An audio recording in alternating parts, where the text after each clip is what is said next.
Hey y'all, thanks for stopping by. So, I've got some bad news for all of us who used to make fun of the Reddit atheists out there. You know, the fedora tippers, the enlightened by my own intelligence types. A. Lewis was right, unfortunately, and we all owe them an apology because I saw people who were violently anti-evolution yesterday over something that, I thought we all agreed with at this point.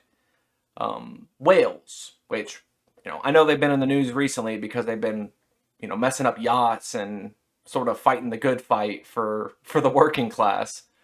But it was this video about where whales came from, and that whales had a land-dwelling ancestor that lived near the coast and swam for long enough, and over millions of years, the natural process of, the fittest survive, and the ones who are the most acclimated to their climate and conditions survive. You eventually get a water-dwelling mammal whose respiratory system has changed slightly to where it breathes. Instead of sticking their nose out of the water to breathe, they don't have to do that. They have the blowhole on the back, they can breathe that way. And thousands of comments of people, oh, well, this is a cartoon, so that means evolution is cartoonish, and I can't believe you people believe this. But the number one that I saw was, the Earth is 6,000 years old. How can this be?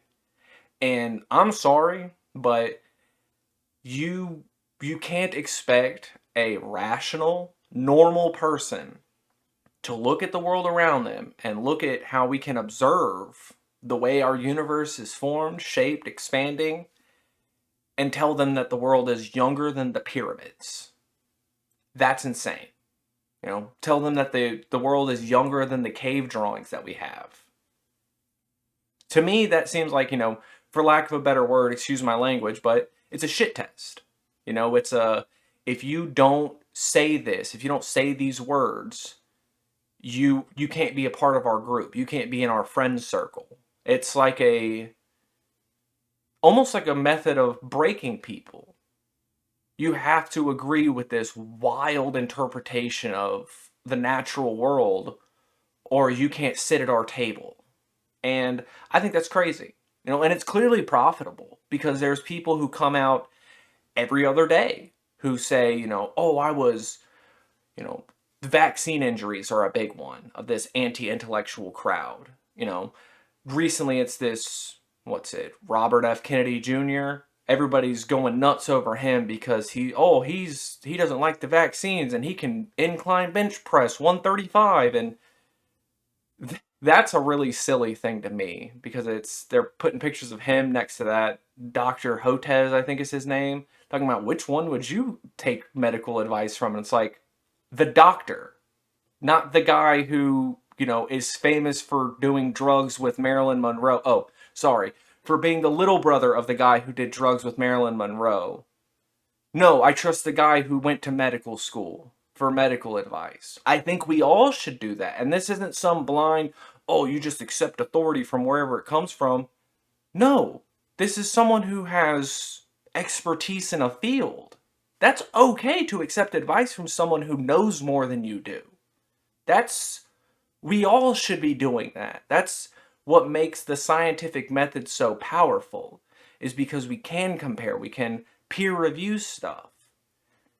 And when you get a wrong answer, you don't double down and dig your heels in and find information to make your wrong answer right. You move on to a new hypothesis. You come up with a new question to ask to figure out why this data is here in the first place. That's the real kicker with all this. The facts don't care about your feelings crowd is really hung up in their feelings about the way the world works. They don't want to look at the actual what's right and what's wrong. It's what I feel is right, and now I'm going to make this everybody else's problem. If you have friends or family members who are doing this kind of intellectually dishonest arguing or sharing of misinformation and disinformation, it's up to you to correct it. You need to call them out, you need to tell them that they're wrong, because if we don't do it, these bad ideas are just going to keep festering. And like I was saying about the creationist, That's a third of Americans believe that. And I think that's a problem. These people walk among us and vote, and they think the world is less than 7,000 years old. So we should all work to fix the anti-science problem we're experiencing. And I hope you can take me up on that offer. But, I guess until the next time we get people who are just denying the basic facts of reality, y'all try to have a good day.